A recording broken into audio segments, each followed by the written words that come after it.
Olá a todos! Então voltamos ao nosso encontro, voltamos ao nosso estudo bíblico. Estamos devagarinho começando a ler a Bíblia, né? A intenção é que nós leiamos toda a Bíblia. Começamos pelo Novo Testamento porque é uma maneira mais fácil da gente entender, porque tudo que aconteceu no Antigo se cumpriu no Novo Testamento com Jesus. Então assim vai ficar mais simples, depois nós vamos também ler o Antigo. É uma palavra sempre nova, é uma palavra escrita há 2000 anos e que hoje ainda muito nos ensina. Então nós já estamos no capítulo 3 do primeiro evangelista, São Mateus. Então vamos continuar com essa leitura. Começamos no versículo 1 do capítulo 3, diz assim, é a mensagem do João Batista, diz assim, naquele tempo, João Batista foi para o deserto da Judeia e começou a pregar dizendo, arrependam-se dos seus pecados, porque o reino dos céus está perto.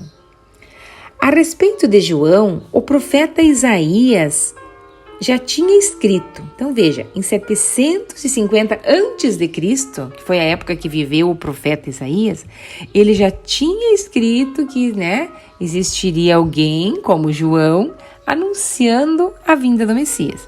Então, ele diz assim, o profeta Isaías, alguém está gritando no deserto, preparem o caminho para o Senhor passar, abram estradas retas para ele. Então, veja, até essa profecia que existiria João Batista, só que não falou o nome, é claro, mas que existiria alguém proclamando a vinda do Senhor, foi dita no Antigo Testamento e se cumpriu aqui, Então, continuando, versículo 4. João usava uma roupa feita de pelos de camelo e um cinto de couro e comia gafanhotos e mel do mato.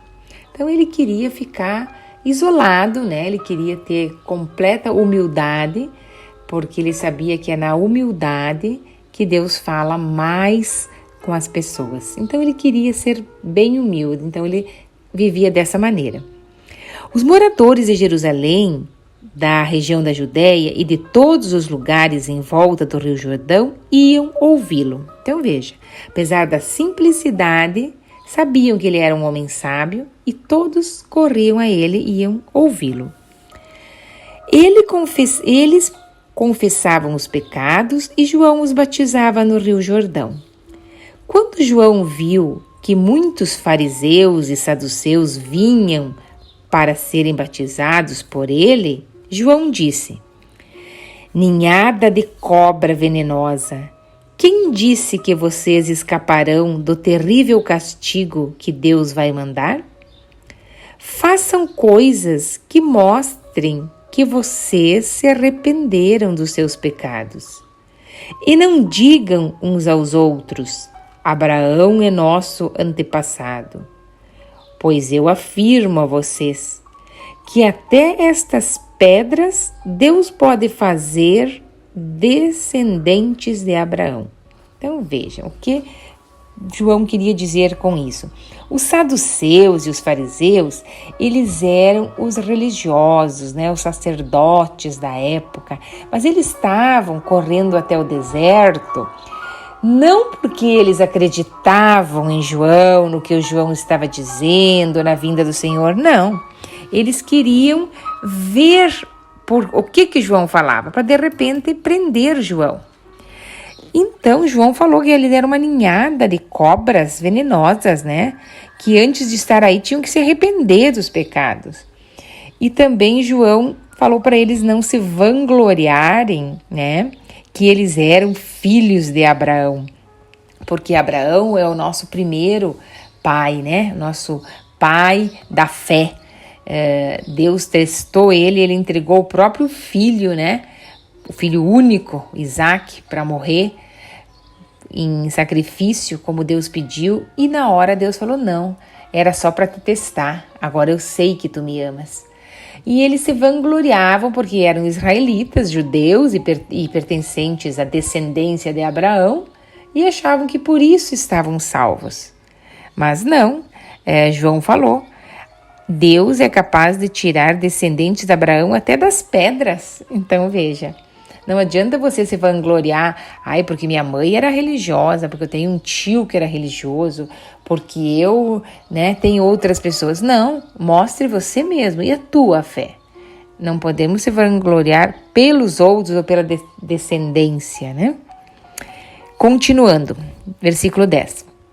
O machado já está pronto para cortar as árvores pela raiz. Toda árvore que não dá frutas boas, será cortada e jogada no fogo. Então veja, aqui nós estamos sendo comparados a árvores frutíferas. E a missão de uma árvore frutífera é dar frutos, né? E quando ela não dá frutos, o que a gente faz? Ela está lá só incomodando, só pegando espaço no jardim, no nosso lugar que tem as árvores, e não está produzindo nada. A gente corta, e planta outra. Então, assim, também Deus vai fazer com nós. Se a gente não tiver fruto, seremos cortados, porque nós precisamos dar fruto. Nós fomos embutidos de dons que devem frutificar, precisam frutificar. E depende de cada um de nós esse esforço. E a gente tem que fazer o esforço, porque o machado está ao pé da árvore, como disse João. Continuando, versículo 11. Eu vos batizo com água, para mostrar que vocês se arrependeram dos seus pecados. Mas aquele que virá depois de mim os batizará com o Espírito Santo e com fogo. Então veja, o batismo, ele foi instituído por Jesus, Foi instituído por Jesus o sacramento do batismo. Mas João Batista já batizava antes de Cristo. Então vocês podem pensar qual é a diferença entre o batismo de João e o batismo de Jesus. Por que é tão mais importante o batismo de Jesus do que o de João? Então aqui, João mesmo falou, eu vos batizo apenas com água, pelo seu arrependimento. Mas Jesus os batizará com o Espírito Santo, com o espírito de fogo, de coragem, dos dons.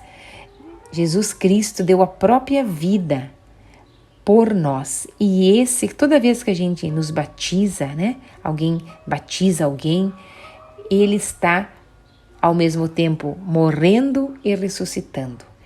É um mistério pascal.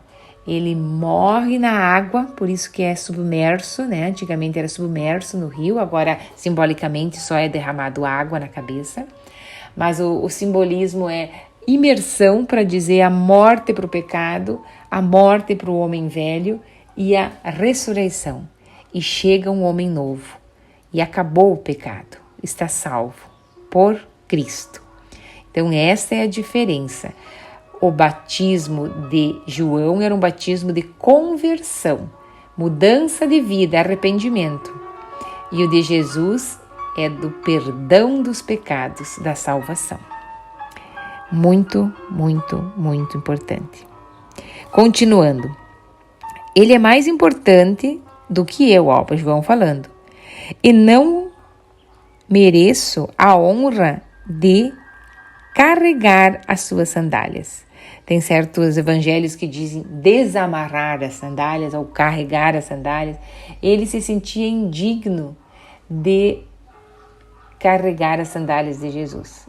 E ele que era, João Batista, ele que pregava, ele que vivia no deserto, ele que era um homem que o próprio Jesus falou, entre os nascidos de mulher não existem homem melhor e maior que João Batista. Então ele disse que não se sentia digno de desamarrar as sandálias, para ver a grandiosidade que é o nosso Jesus Cristo, Versículo 12. Com a pá que tem na mão, ele vai separar o trigo da palha. Guardará o trigo no seu depósito, mas queimará a palha no fogo que nunca se apaga.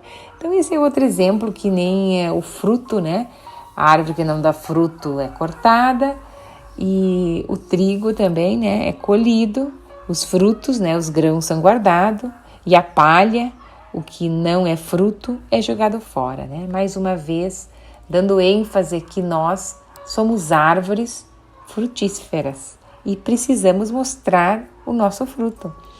Mais para frente no Evangelho tem uma parte que diz assim: é pelos vossos frutos que eu vos conhecereis.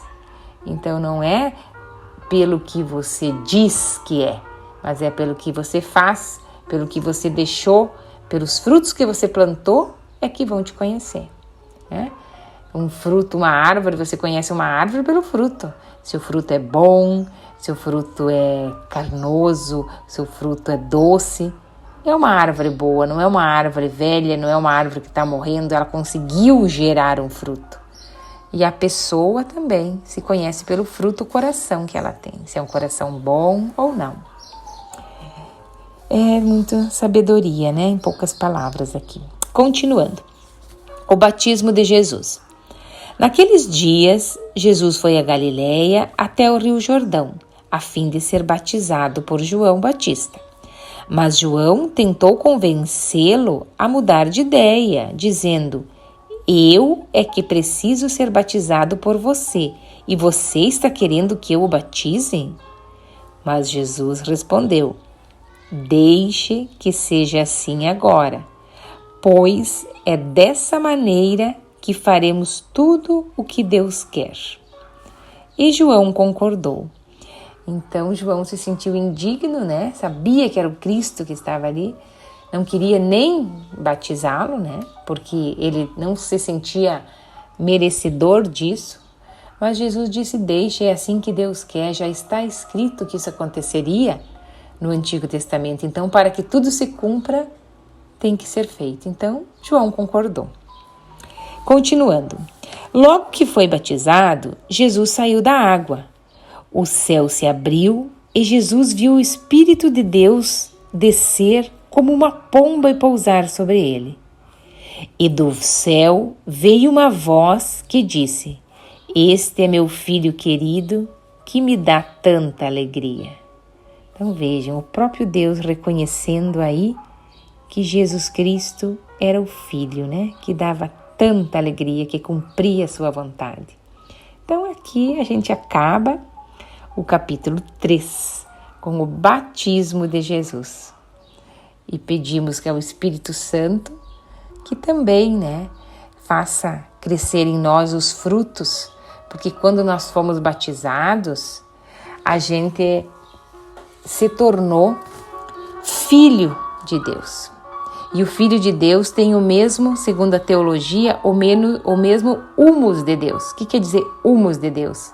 É a missão de Deus, ser sacerdote, profeta e rei. Nós somos sacerdotes porque a gente faz sacrifícios um pelos outros, ajuda um dos outros, porque era a missão dos sacerdotes prestarem sacrifícios em homenagem a Deus. No Antigo Testamento era só sacrifícios feitos pelo sacerdote. Hoje nós mesmos podemos fazer os sacrifícios, né? Então nós somos os sacerdotes. Nós chegamos a Deus e nos oferecemos sacrifícios para conseguir algo. Nós somos profeta.